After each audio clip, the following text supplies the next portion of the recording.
Hey ladies and gentlemen, welcome back to the channel. As always, it is Nick here, back through your daily crypto news and analysis. And today we are going to be talking about Hedera and Hbar. So with that being said, let's just dive in and let's start off with the big news, right? Like I talked about this over on my second channel. For those that are not aware, it's okay. I talked about this over on my second channel, which was of course the PayPal stablecoin that they're launching. And when you see the shift towards digital currencies requires a stable instrument that is both digitally native and easily connected to fiat currency like the US dollar. This is what PayPal's Dan Schulman says. Now listen, as we look at this PayPal US dollar, digital dollar, whatever you want to call this, I find it comical. One, because I do think that this is nonsense. First off, because we don't need a centralized stablecoin in the space. We already have some great stablecoins, to mention USDC, for an example. And I really don't think that we need this. I mean, maybe I'm the one, thinking crazy, but I really don't think that a centralized stablecoin is needed, especially from PayPal, which we do know has chosen to shut down accounts in the past due to just political views. So I don't think that this is all that great. But again, this could lead to mass adoption of crypto technology because we do know that PayPal is an absolute giant, especially with, for example, eBay. So I do think that this is definitely interesting. And we do see the token will be available first on PayPal and then on Venmo and can be exchanged for US dollars at any time. So pretty interesting. I've seen a lot of people posting code base around this saying that they could freeze your wallet, they could wipe your wallet. It's pretty scary stuff. I mean, me personally, I wouldn't be utilizing this, just my personal viewpoint on it. And also it is an Ethereum based token. So we do see the Ethereum based token will soon be available to PayPal users in the US. This is the first major financial company in issuing its own stablecoin. Users can transfer PYUSD between PayPal and supported external digital wallets, use the tokens to pay for goods and services, or convert any of PayPal's supported cryptocurrencies to and from PYUSD. So pretty interesting.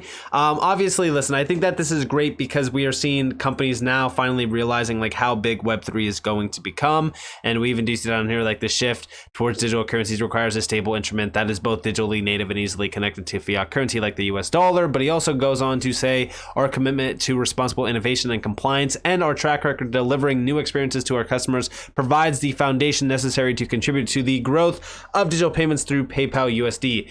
But I find it comical, right? Because the big problem is, and the reason why they are transitioning to this new dollar, if you will, this new stablecoin, and bringing this out is because they are really having massive amounts of costs associated with transactions on PayPal, meaning to actually scale similar to MasterCard or Visa, they have to pay massive amounts to do that.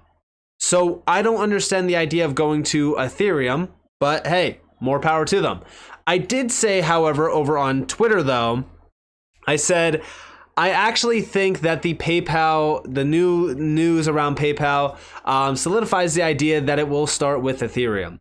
They want to use something that has been around for a while and has been tested in the enterprise scene. Yes, there's other ones out there. There's, the XRP Ledger, for an example. But hey, they chose Ethereum because Ethereum is the number one network out there that has a ton of use on it. But hey, it is what it is. We can't hate on it, right?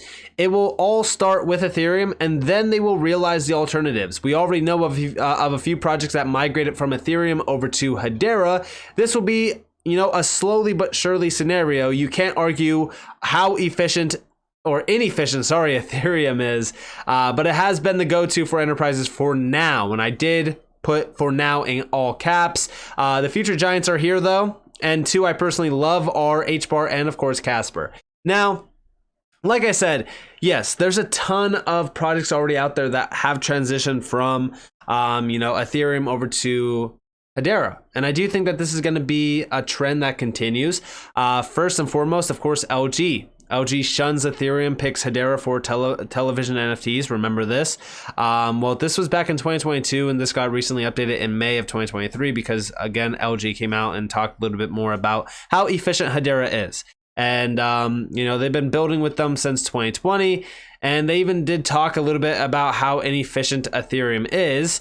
We do see the choice of Hedera is not an obvious one for the NFT integration. The platform NFT trading scene is not nearly as popular as on better known blockchains such as Ethereum, where most so-called blue chips live. Hedera uses a different technology called Hashgraph.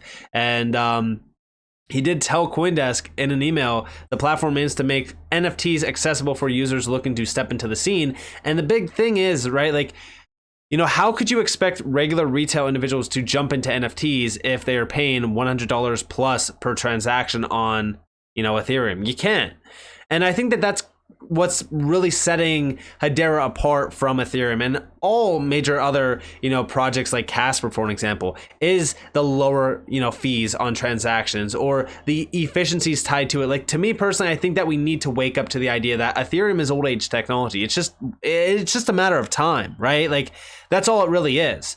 Now, over here's Suku, for an example. This is also another project that migrated from Ethereum, and we do see savings in 2021 from migrating from Ethereum, $390,000. So as we really kind of look at a lot of these projects, like, these are very significant projects, and they are saving a ton of money just transitioning from Ethereum over to Hedera.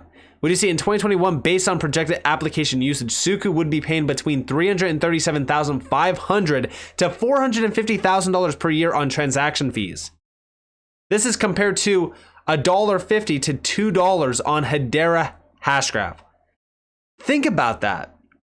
And what do you see? We thought through how to solve the problem of trust between supply chain participants, product manufacturers, and conscious customers. Suku wants to become the universal symbol of truth for conscious customers and brands. And how could you do that if you're going to utilize Ethereum? And they even said, like, we required a tool offered low cost transaction scalability and little to no operational overhead for governance and infrastructure. And that's exactly why they transitioned. Like, it's a big problem. And then also recently, like, we've seen Hedera continuing to expand on massive giants outside of PayPal. Like, I know PayPal's a giant, trust me, I get it. But go look at some of the recent announcements from, Hedera. They're still expanding rapidly. There's no slowing down from Hedera's side. We do see this is with Hyundai Motor Company and Kia. They launched a supplier CO2 emission monitoring system on Hedera mainnet, and it's already happening.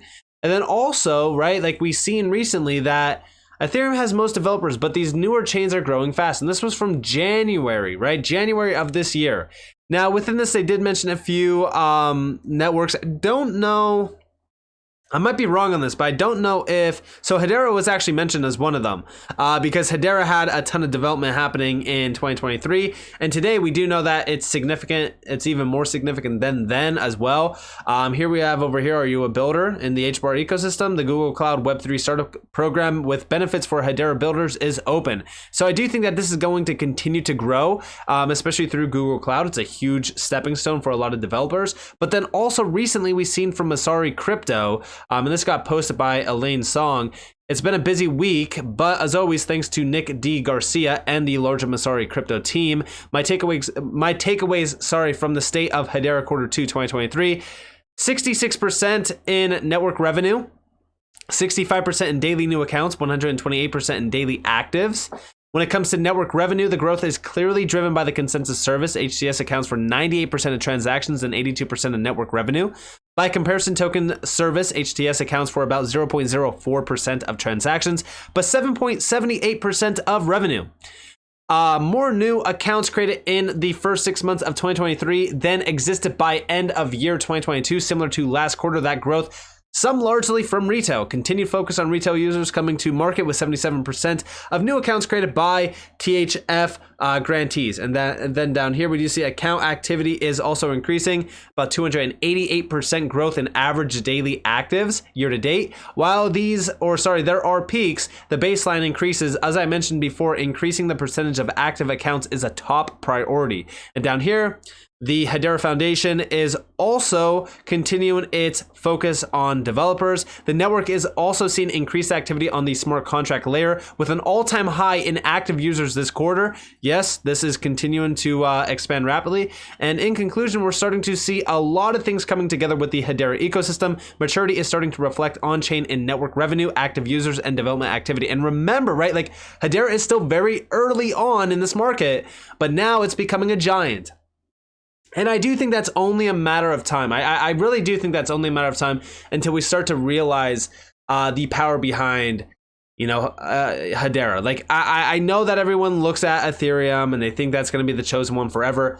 I just don't look at it like that. I really do think that at some point in time here soon, the trend is going to continue to have, a lot of dominance usurped from Ethereum over to these other networks like Hedera or Casper or even the XRP Ledger, for an example. So, to me, I think that we're already kind of starting to see that slowly, but I think that we will start to see it in a big way very, very soon as enterprises really kind of realize, like, okay, listen, once Ethereum comes under pressure from a lot of use, that's usually when those gas fees really ramp up. And I don't know if PayPal or these other enterprises, I don't know if they're going to be worried about that or not. We do know that that is a significant tax write-off for them. But I also think that, if I was PayPal and I was already facing a lot of transactional problems in terms of the cost associated with transaction scaling, I don't think that it would be in my best interest to go over to Ethereum to issue out a dollar pegged crypto stablecoin. And